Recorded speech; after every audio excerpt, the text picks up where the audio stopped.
Hello guys, hello, welcome to my YouTube channel. आज देखते हैं इलेक्ट्रिक फील्ड का। कल थोड़ा सा पार्ट छूट गया था तो उसको हम इस लेक्चर में कंप्लीट कर लेंगे। Electric field due to plane sheet of charge. अब हमको ये निकालना है। अब जब सीट रहे, सीट पे, सीट के राइट साइड और लेफ्ट साइड दोनों तरफ हमको अब निकालना है क्या, इलेक्ट्रिक फील्ड का वैल्यू। इलेक्ट्रिक फील्ड का अलग अलग शेप देख रहे थे, अब बस ये और इसका एक और शेप है, ये लास्ट होगा। उसके बाद हम कैपेसिटर में आएंगे। ये गॉस लॉ का लास्ट आई थिंक टॉपिक चल रहा है। अब देखते हैं सीट। सीट एक्चुअली में होता क्या है? Sheet is just like a paper, piece of paper, this way and that way. अब इसके इस साइड इसको होल करके, अब इसके इस साइड कुछ डिस्टेंस पे और इसके इस side back side same point back side के पे हमको क्या निकालना है? इलेक्ट्रिक फील्ड का value is just like A seat. इस पेपर के इस साइड और इस पेपर के इस साइड हमको निकालना क्या है? इलेक्ट्रिक फील्ड का वैल्यू। आइए हम देखते हैं कि इलेक्ट्रिक फील्ड का वैल्यू अब निकालते हैं। अब क्या किए, एक सीट लिए, that is peace of paper, उसमें चार्ज हम डिस्ट्रीब्यूट कर दिए और दो पॉइंट इस राइट साइड और लेफ्ट साइड ये हम इधर से पासिंग थ्रू करवा दिए। अब क्या करना है हमको? इस पॉइंट और इस पॉइंट पे हमको इलेक्ट्रिक फील्ड का वैल्यू निकालना है, जैसा कि अभी तक हम जो भी सीख रहे थे। अब ध्यान से देखिए, चार्ज है पॉजिटिव चार्ज, जो कि अब दोनों साइड पीस पेपर है तो इसके इस साइड भी उतना ही चार्ज होगा, इस साइड भी उतना ही चार्ज होगा। चार्ज डिस्ट्रीब्यूट हो गया। अब हमको इस पॉइंट पे क्या निकालना है? इलेक्ट्रिक फील्ड का वैल्यू। तो अब देखते हैं इलेक्ट्रिक फील्ड का वैल्यू कैसे निकालते हैं। इधर इलेक्ट्रिक फील्ड का डायरेक्शन, सपोज दैट इधर भी आउटसाइड, हमेशा हम देखते हैं क्या करते हैं, आउटसाइड इलेक्ट्रिक फील्ड का डायरेक्शन है। अब ध्यान से देखिए, एरिया वेक्टर है, हम जो भी यूज करते हैं, जैसा कि ये फॉर्मूला हमेशा से यूज कर रहे हैं, ई डॉट डी एस। जब भी हमको इलेक्ट्रिक फील्ड निकालना हो in Gauss law we use that E dot D S. इसी से हम क्या निकालते हैं? टोटल। ये किसके बराबर होता है? Q inside charge divided bye epsilon not. यहां से हम क्या निकाल लेंगे? अब देखिए, पीस ऑफ पेपर है, अब दोनों साइड डिस्ट्रीब्यूट हुआ चार्ज। अब चार्ज के इस साइड इधर इलेक्ट्रिक फील्ड है। अब ध्यान से देखिए, हमको किस पॉइंट पे? इस पॉइंट पे निकालना है। ध्यान से देखिए, इस पॉइंट पे ये एक सीट है, सीट के इस पॉइंट पे हमको निकालना है, ये जो मार्कर है इस पॉइंट पे हमको क्या निकालना है? इलेक्ट्रिक फील्ड का वैल्यू। पहले समझ लेना, ये एज ए सीट है, इसके इस पॉइंट पे हमको इलेक्ट्रिक फील्ड का वैल्यू निकालना है। तो इस पॉइंट पे निकालना है, तो सबसे पहले देखते हैं ये इलेक्ट्रिक फील्ड का डायरेक्शन हम देख लेते हैं। उसके बाद एरिया वेक्टर। एरिया वेक्टर जो होता है, हमेशा याद रखिएगा, जिस पॉइंट पे आपको निकालना है उस पॉइंट के हमेशा परपेंडिकुलर होता है। ध्यान से देखिए, सीट के परपेंडिकुलर नहीं होगा, इसके परपेंडिकुलर, जिस पॉइंट पे आप निकाल रहे हैं ना उस पे परपेंडिकुलर होता है। जैसा कि देख रहा है, आपको दिख रहा है, अब सीट इधर है, इलेक्ट्रिक फील्ड का डायरेक्शन इधर है, तो एरिया वेक्टर उसके परपेंडिकुलर होता है हमेशा। जैसे किसी का भी एरिया वेक्टर, जैसे ये सीट है, अब इस पे एरिया वेक्टर अगर हमको निकालना है, ये भी डीएस, डीएस क्या है यहाँ पे?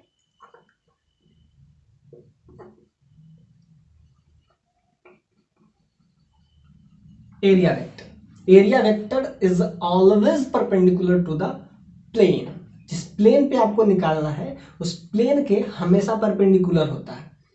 तो यहाँ पे आपको समझ में आ गया होगा कि इलेक्ट्रिक फील्ड का जो वैल्यू होगा, इसके सिंपल सा बात है, ये एक सर्कुलर पाथ है, अब इसके परपेंडिकुलर होगा, तब ई डॉट डी एस निकालेंगे और जो कि Q inside bye epsilon not हो जाएगा। आइए, तो देख रहे थे इसमें एरिया वेक्टर जो हमेशा जो होता है वो हमेशा परपेंडिकुलर होता है। अब देखिए, इसमें हम यही फॉर्मूला हम बार बार यूज करते हैं। अब ध्यान से देखिए, जैसे भी अगर इलेक्ट्रिक फील्ड में कंफ्यूजन है तो इलेक्ट्रिक फील्ड जहां भी किसी का भी देखना है, तो हम पिछले लेक्चर में बताएं, हम टेस्ट पॉजिटिव चार्ज लेते हैं। इस पॉइंट पे अगर हमको इलेक्ट्रिक फील्ड निकालना है तो आप पॉजिटिव चार्ज लेंगे और पॉजिटिव चार्ज लेंगे एक दूसरे को रिपेल करेगा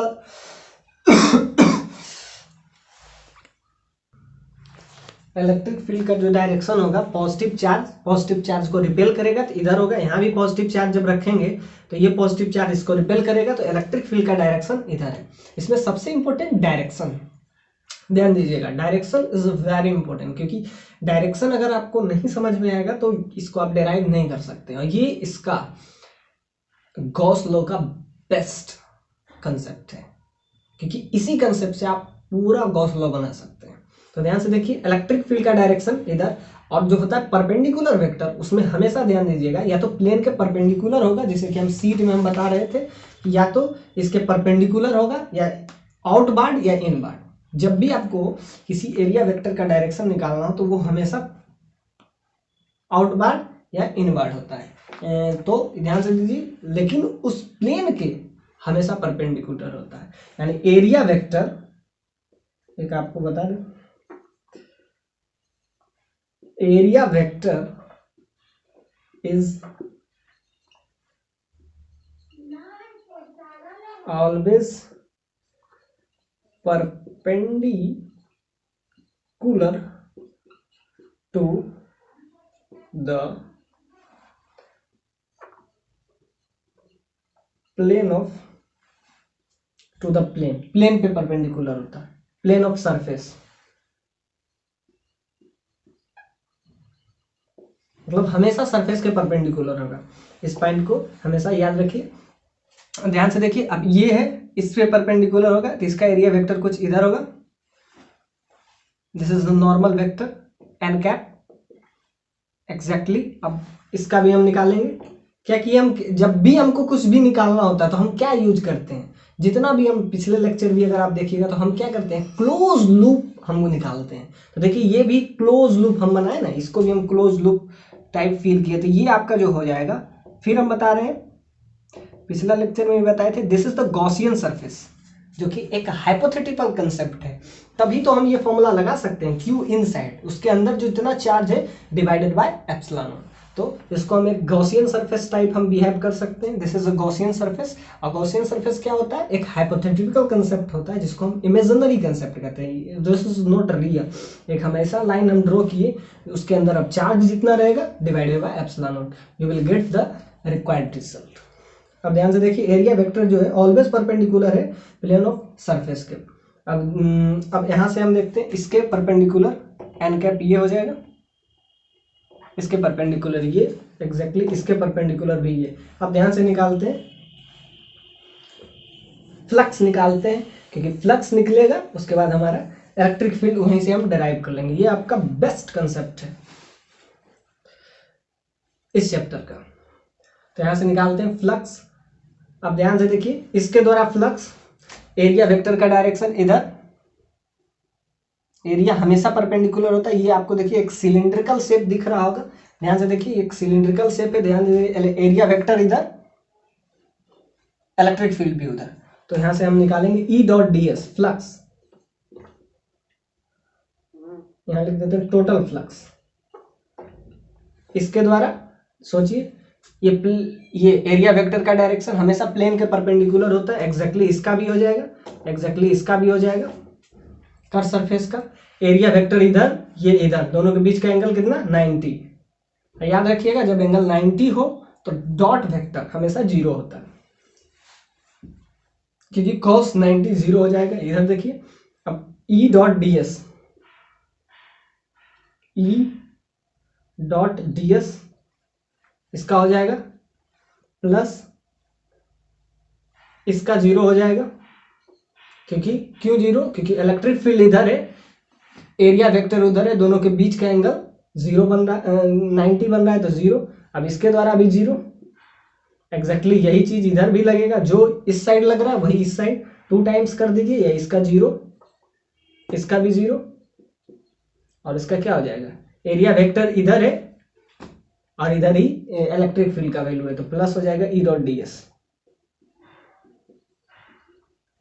अब ध्यान से देखिए, आपका टोटल फ्लक्स क्या आ गया। अब फ्लक्स किसके बराबर होता है, क्यू चार्ज। क्यू चार्ज इसमें हम क्या डिस्ट्रीब्यूट किए हैं, तो Q divided by epsilon not, Q inside, Q inside bye epsilon not. यहां से क्या आ गया 2 ई डॉट डी एस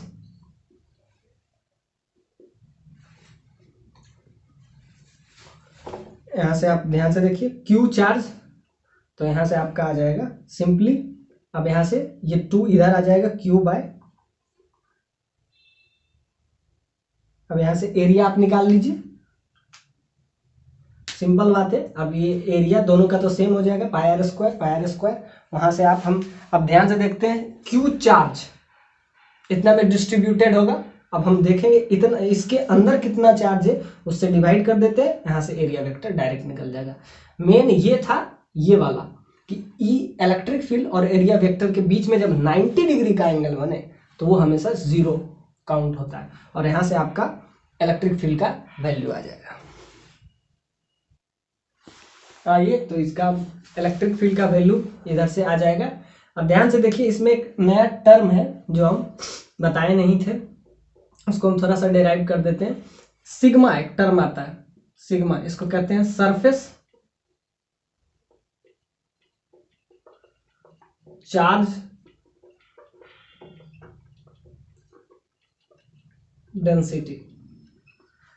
होता ये है कि चार्ज जो है क्यू चार्ज जो कि इतना एरिया में है, तो हमको ये पता करना है कि क्यू कितना चार्ज ऐसा है जो कि इसके अंदर इस Gaussian surface, this is called Gaussian surface, Gaussian, इस क्लोज लूप के अंदर कितना चार्ज है हमको वो निकालना है। तो वो निकालने के लिए हमको क्या एक नया टर्मिनोलॉजी हमको यूज करना पड़ता है, दैट इज सिग्मा। पिछले लेक्चर हमें लीनियर चार्ज डेंसिटी बताया था, दैट इज लैम्डा। लैम्डा हम पिछले लेक्चर में बताए थे, उसको कहते हैं लीनियर चार्ज डेंसिटी। ये इस बार सिग्मा, इसमें क्या फर्क है, तो लीनियरली होता है ये सरफेस पे, क्योंकि ये चार्ज जो है पूरा सरफेस पे है ना, सरफेस चार्ज है, प्लेन पे पूरा एक सरफेस है, तो सरफेस चार्ज डेंसिटी को सिग्मा कहते हैं।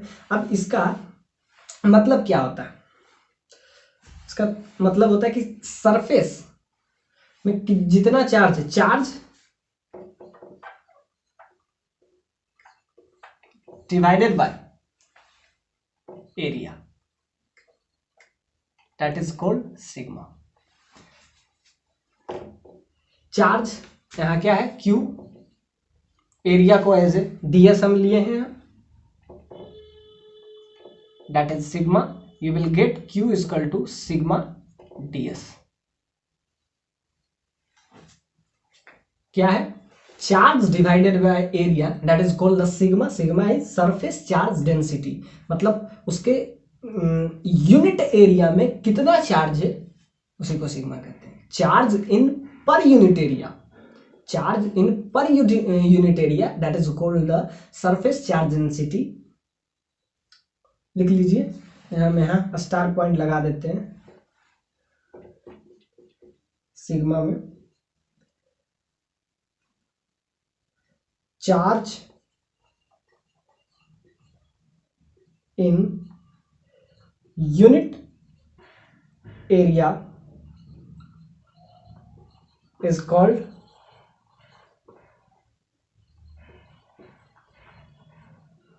surface charge density। तो ये हो गया। अब हम इसके जगह पे Q के जगह पे हम क्या लिखेंगे, सिग्मा डेल्टा एस। अब यहाँ Q के जगह पे हम सिंपली अब लिख देंगे सिग्मा डेल्टा एस। अब लिख दीजिए, यहां से Q के जगह पे लिखिए sigma delta S ds by sigma epsilon not, you will get the required result, electric field eight ds। यहां से देखिए ds से ds कैंसिल हो जाएगा, और यहां से इलेक्ट्रिक फील्ड का वैल्यू क्या आ जाएगा, सिंपली इलेक्ट्रिक फील्ड का आपका वैल्यू आ जाएगा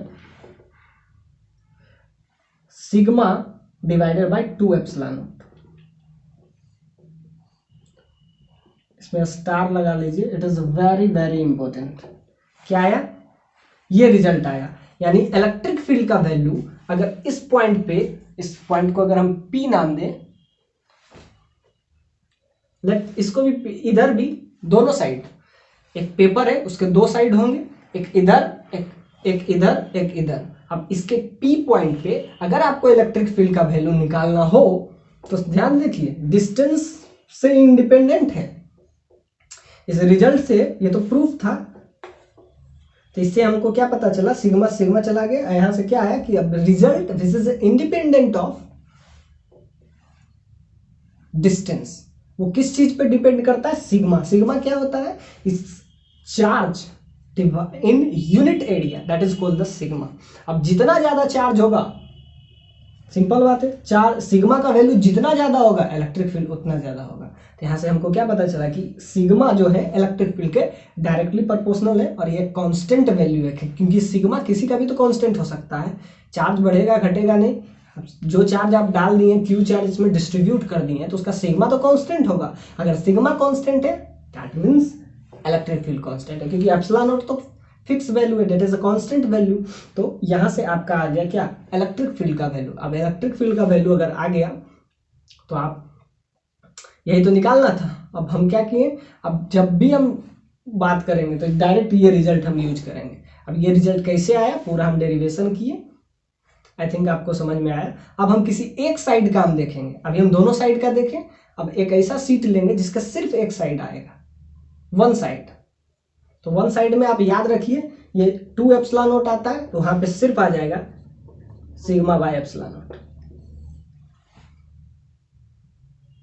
सिंपल सा बात है, इसका ऐड कर दीजिए sigma bye 2 epsilon not, 2 epsilon not, you will get sigma bye epsilon not. तो वो भी हम डेराइव कर देते हैं। उसके बाद आई होप ये चैप्टर खत्म होगा, उसके बाद हम कैपेसिटर पढ़ेंगे, फिर करंट पढ़ेंगे, और पूरा मैग्नेटिक फील्ड बचा हुआ है, एसी बचा हुआ है। सारा काम जो बोर्ड पॉइंट ऑफ व्यू से डेरिवेशन है सारा हम आपका करवा देंगे, जिससे आई थिंक आने वाले टाइम में आपको फायदा होगा। उसके बाद हम जेईई मेंस एडवांस का प्रॉब्लम करेंगे। अभी हम फुल्ली बोर्ड पे फोकस कर रहे हैं। सो सारा डेरिवेशन एक एक चीज हम लिखे राइट नो। आप इसमें अब थोड़ा सा ये भी लिख सकते हैं, let Q with a charge which is distributed. इसमें अगर आप थोड़ा सा थ्योरी लिख सकते हैं, बाकी तो डेरिवेशन इतना है। फिगर आप पूरा क्लियर कर लीजिए, लेट भी तो, क्योंकि हम पिछले लेक्चर में जो बताए थे तो उसमें हम पूरा एक एक का हम लेट लिखे, मतलब सारा का थ्योरी हम लिखे, तो उस तरीके से आप थ्योरी लिख सकते हैं। देखते हैं नेक्स्ट टॉपिक। आइए अब देखते हैं इलेक्ट्रिक फील्ड नियर ए चार्ज कंडक्टिंग सरफेस। अभी तक हम क्या देख रहे थे, नॉन कंडक्टिंग का केस देखते हैं। तो नॉन कंडक्टिंग का केस देखे तो वहाँ क्या है, सिग्मा बाय 2 एप्सिलॉन नॉट। अब देखेंगे हम कंडक्टिंग का, मतलब अब जब कंडक्टिंग कोई होगा तो क्या होगा, चार्ज जो है ना इक्वली डिवाइड हो जाएगा दोनों साइड। सिंपल सा बात है, वही फिगर वही बनेगा, बस क्या हो जाएगा, दोनों तरफ इक्वली डिवाइड हो जाएगा। इक्वली डिवाइड हो जाएगा तो उसका हाफ इलेक्ट्रिक। आइए देखते हैं। अब कह रहे थे कि इसमें जो होता है चार्ज दोनों साइड, जब भी कंडक्टिंग का बात करें तो चार्ज जो है ना, ऐसे सिंपल देखिए तो आधा आधा दोनों साइड बढ़ जाता है, क्योंकि कंडक्टिंग जब शेप रहेगा तो चार्ज इक्यूमुलेट नहीं होता, वो डिस्ट्रीब्यूट हो जाता है, पूरा का पूरा यूनिफॉर्मली डिस्ट्रीब्यूट हो जाता है। तो एक शेप में, जैसा कि उस समय हम देखे थे क्यू बाय एप्सिलॉन नॉट। अब ध्यान से देखिए इस शेप में क्या हो जाएगा,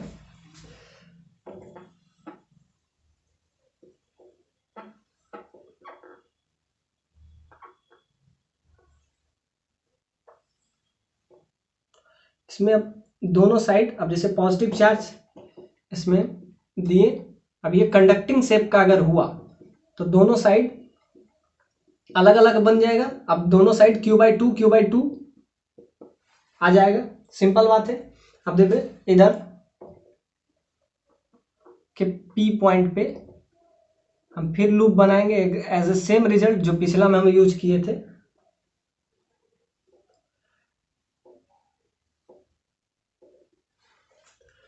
ये पिछला में जो हम यूज किए थे वही रिजल्ट हम फिर यूज करेंगे। अब Q चार्ज फिर से इस पे हम डालें, लेकिन इस बार क्या है, कंडक्टिंग की बात कर रहे हैं। कंडक्टिंग जब भी बोले, अब ये कंसेप्ट हमेशा आएगा, आगे भी आएगा। तो जब चार्ज रहे और कंडक्टिंग बोले तो इधर Q/2 और इधर Q/2 एक फेस के तरफ। सिंपल सा बात है, जब दो फेस का हम बात कर रहे थे तो एक फेस इस साइड Q/2 और इस साइड Q/2 दोनों तरफ आधा आधा डिस्ट्रीब्यूट हो जाता है। यानी कि जब भी बात कंडक्टिंग की हो तो चार्ज जो है हाफली दोनों साइड डिस्ट्रीब्यूट हो जाता है, इधर भी Q/2 इधर भी Q/2। तो इससे आपका रिजल्ट पे अब इफेक्ट पड़ेगा। तो जो आपका आ रहा था σ/2ε0 अब क्या होगा, अलग अलग के वजह से आप किसी भी तरफ से निकाल सकते हैं। अब इधर से जब निकालिएगा तो यहाँ से आपका सिग्मा का जो वैल्यू है यहाँ से आ जाएगा। ध्यान से देखिए, फ्लक्स हम निकालते हैं। फ्लक्स क्या होता है, E.ds as a same result electric field का डायरेक्शन। क्यों, यहाँ पॉजिटिव चार्ज डालिए, इधर रिपेल किया तो इलेक्ट्रिक फील्ड का डायरेक्शन इधर है। Area vector which is perpendicular to the plane, इधर भी परपेंडिकुलर हो जाएगा, एरिया इधर हो जाएगा। इलेक्ट्रिक फील्ड, क्यों, पॉजिटिव चार्ज, कहीं भी इलेक्ट्रिक फील्ड का अगर डायरेक्शन आपको निकालना है, एक टेस्ट पॉजिटिव चार्ज लीजिए यूनिट का। अब देखिए कि पॉजिटिव चार्ज को रिपेल कितना कर रहा है, तो रिपेल इस साइड करेगा, यानी इलेक्ट्रिक फील्ड का value you will get this way. अब ध्यान से, अब हम क्या लेंगे, अब देखिए इसमें एक्यूमुलेट चार्ज का एक्यूमुलेशन अलग अलग हो जाएगा। अब देखिए इस पॉइंट को अगर आप P देते हैं, this is the point P point पे आपको क्या, जो कि उसके नियर है, this is near to a charge. अब ये अब आपका हो जाएगा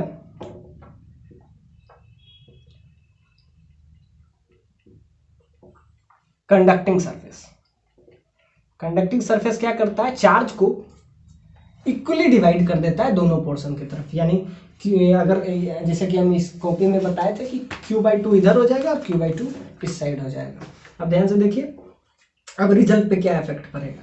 सिग्मा हम बता चुके थे, सिग्मा क्या होता है, charge divided by area, charge. अब ध्यान से देखिए, charge this is Q, but एक साइड के लिए अगर बात करें सिर्फ P पॉइंट पे, इस पॉइंट को अगर आप Q नाम दे दीजिए, सिंपल सा बात है, या तो इस साइड का निकाल लीजिए या इस साइड का निकाल लीजिए, कोई फर्क नहीं पड़ता है, हम किसी एक साइड का निकाल रहे हैं कि एक कंडक्टिंग सरफेस है, उससे बहुत ही नियर चार्ज जब हम रखते हैं तो उस पे इलेक्ट्रिक फील्ड का वैल्यू, उसके नियर P पॉइंट पे इलेक्ट्रिक फील्ड का वैल्यू क्या होता है, ये हमको निकालना है। क्या है, अब ध्यान से देखिए, किसी एक तरफ देख लेते हैं, इधर अगर P है, दिस इज P एंड इस साइड वही Q है। अब अगर P का देखें और Q का देखें, P का निकाल लीजिए वही Q का हो जाता है, तो P का हम निकालेंगे, Q का हम छोड़ देंगे, क्योंकि सिमिलरली कर लीजिएगा, एक पॉइंट का अगर हमको इलेक्ट्रिक फील्ड का वैल्यू पता चल गया तो सिमिलरली जो P का होगा वही Q का होगा। क्या है, तो वो जो है बहुत ही इसके क्लोज होता है, it is very very close, P is very very close, इसके जस्ट नियर, इसीलिए इसको हम कहते हैं नियर। यानी कि P इज, आप ऐसा भी कह सकते हैं, P is very very close to conducting surface. P जो है इस कंडक्टिंग सरफेस के बहुत ही क्लोज है, P is very very close to conducting surface. और हमको P पॉइंट पे इलेक्ट्रिक फील्ड का वैल्यू निकालना है, जैसा कि हम नॉन कंडक्टिंग का केस इसके पहले ही देखे थे। अब हम क्या देखेंगे, कंडक्टिंग का केस।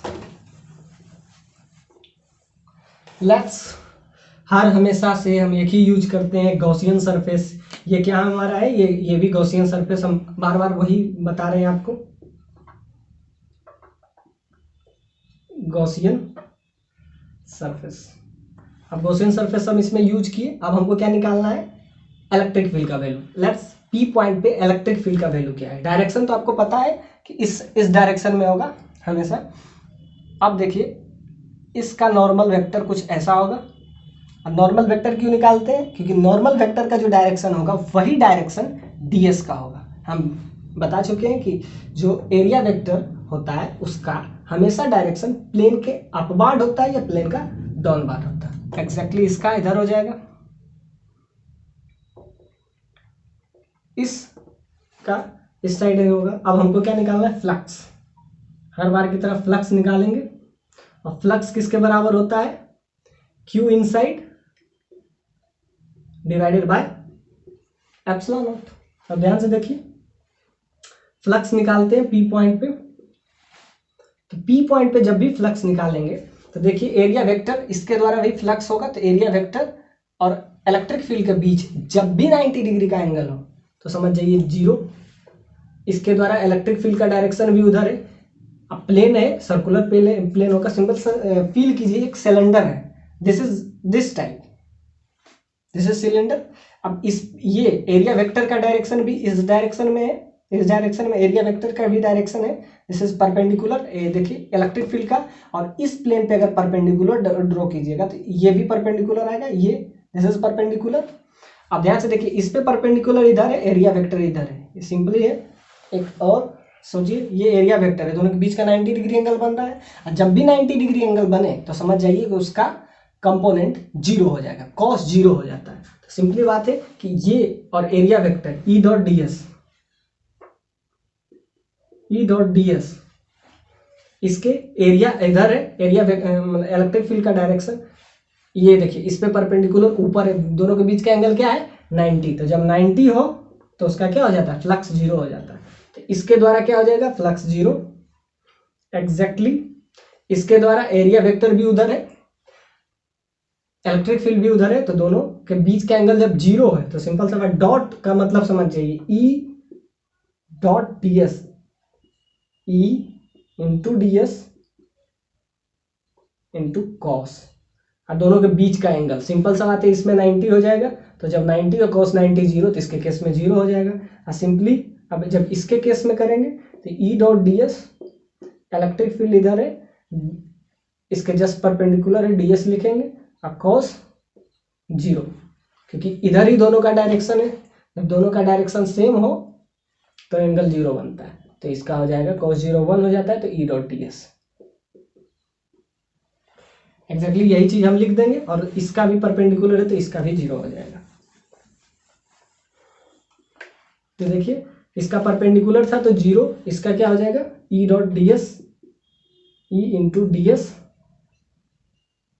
कॉस जीरो, इसका परपेंडिकुलर है जीरो, तो यहां से फ्लक्स क्या आ गया, सिर्फ आ गया ई dot D S, cos zero 1 हो गया। अब सिंपल सा बात है क्यू इनसाइड। अब हम बताए थे कि जब कंडक्टिंग का केस हो, जब नॉन कंडक्टिंग का नहीं, जब कंडक्टिंग का केस हो तो एक फेस पे इस फेस पे Q/2, अगर सोचिए कि 5 कूलम का चार्ज हम डालें या 10 कूलम का चार्ज डालें तो 5 इधर आएगा, 5 इधर आएगा। सिंपल सा बात है कि अगर हम 10 कूलम का चार्ज हम इस कंडक्टिंग, अगर ये कंडक्टिंग सरफेस हो तो कंडक्टिंग सरफेस पे अगर हम 10 कूलम का चार्ज डालते हैं तो 5 कूलम का चार्ज इधर और 5 कूलम का चार्ज इधर हो जाता है, यानी कि हाफ डिस्ट्रीब्यूट हो जाता है। तो यही अगर हम 20 कूलम का चार्ज डालते हैं कंडक्टिंग हो तब, तो 10 इधर होगा, 10 इधर होगा। तो यही हो जाएगा कि हम Q चार्ज डाले हैं तो एक डायरेक्शन में, सिर्फ एक डायरेक्शन में, ये क्या हो जाएगा Q inside divided by epsilon not. और Q क्या हो जाएगा यहाँ के, यहाँ हो जाएगा Q E dot D s, this is equal to Q/2 by epsilon naught. अब ध्यान से देखिए, अब हम सिग्मा का रोल करते हैं। सिग्मा क्या होता है, चार्ज। चार्ज यहां पे कितना आ जाएगा,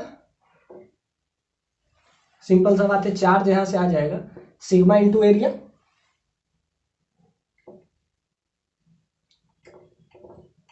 charge equal to sigma into area को हम डीएस लिख लेते हैं, सिग्मा इंटू डीएस, एग्जैक्टली वही चीज लिख लेंगे चार्ज। तो चार्ज यहाँ Q/2 है, तो यहां से क्या हो जाएगा Q/2 एप्सिलॉन नॉट। अब सिंपल सा बात है, यहां से अब हमको यहां से एरिया पे भी चर्चा करना होगा। एरिया यहां से क्या आएगा, सिग्मा इंटू चार्ज के बगल में हम क्या लिख लेंगे ई डॉट डी एस, क्यू के जगह पे क्या लिख देंगे sigma into D S. Simple सा बात है, डी एस से डी एस कैंसिल हो जाएगा बाई 2 एप्सिलॉन नॉट, नीचे चल रहा था चार्ज के बराबर क्यू यहाँ चार्ज है, क्यू बराबर क्या यहाँ से आया सिग्मा इंटू डी एस। बस यही यहाँ सब्सटीट्यूट कर दीजिए, आपका डी एस से डी एस कैंसिल हो जाएगा, you will get the required result which is sigma bye 2 epsilon not. ये आपका अब रिजल्ट आ गया, जो कि वेरी वेरी इंपॉर्टेंट है। किस केस में है ये? कंडक्टिंग के केस में है। कंडक्टिंग के केस में हाफ हो जाता है और नॉन कंडक्टिंग के केस में यही जो रिजल्ट हो जाता है सिग्मा बाय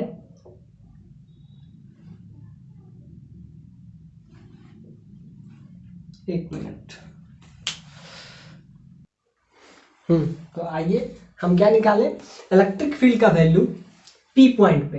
एग्जैक्टली यही चीज हम क्या करेंगे, Q/2 हम इसमें डिस्ट्रीब्यूट कर दिए, एग्जैक्टली यही Q पॉइंट पे हम निकालेंगे। तो P पॉइंट पे ये आया electric field at the point P, यही इलेक्ट्रिक फील्ड हम क्या लाएंगे Q, तो हम टोटल इलेक्ट्रिक फील्ड हम निकाल पाएंगे। इसमें ध्यान से देखिए, एक लूप लिए गॉसियन सरफेस, इसके द्वारा हम ये निकालें और फिर एग्जैक्टली इसके द्वारा भी निकालेंगे तो यही आएगा, और दोनों को ऐड कर दीजिए।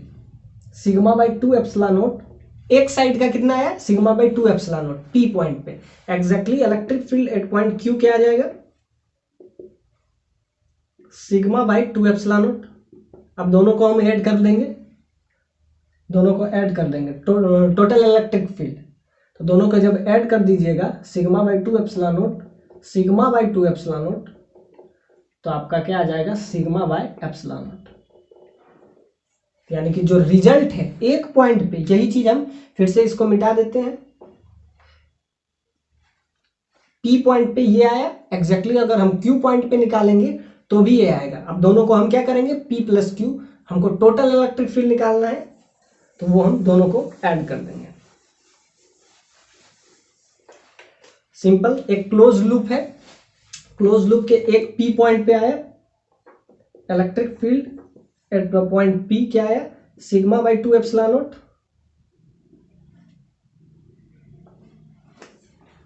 यही एग्जैक्टली कहे थे, एक बार निकाल लेंगे, दूसरा का फिर हम नहीं निकालेंगे, क्योंकि एग्जैक्टली वही चीज हम यूज कर लेंगे sigma by 2 epsilon not.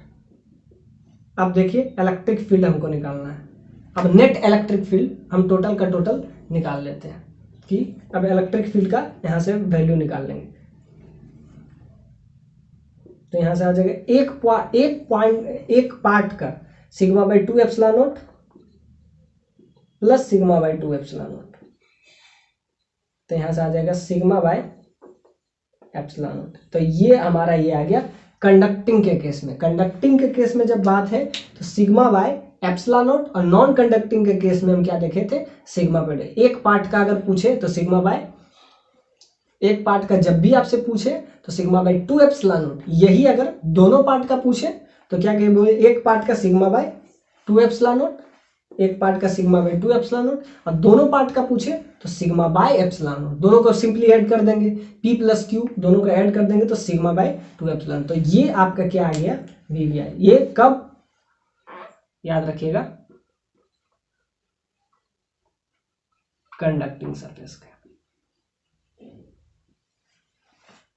Simply एक फेस का पूछे, सिंपल बात है कि जब एक फेस का पूछे तो क्या आ जाएगा sigma bye 2 epsilon not. Exactly इस साइड का भी सिग्मा बाई 2 एप्सिलॉन नॉट, लेकिन अगर टोटल पूछे तो sigma by 2 epsilon not plus sigma by 2 epsilon not. आइए कब, कंडक्टिंग के केस में। आई होप ये क्लियर हो गया होगा, और आगे हम इसका कुछ लास्ट टॉपिक अगर कुछ बचा होगा तो करेंगे, उसके बाद हम देखते हैं move on the next topic, that is capacitor.